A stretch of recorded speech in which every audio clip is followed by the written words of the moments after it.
नशिबाचा भोग कुणा चुकलं नाही गड्या पाऊल थकलं नाही गड्या पाऊल थकलं नाही रख रख त्या रानातून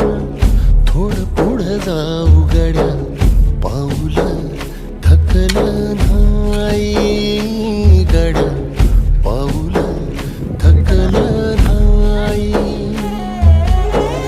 झालो बरबाद जारी बसला घाव उरी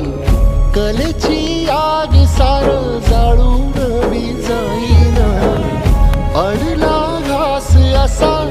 कावन वास असा पण हो ध्यास अजून बी माग राहीना सुकलेल्या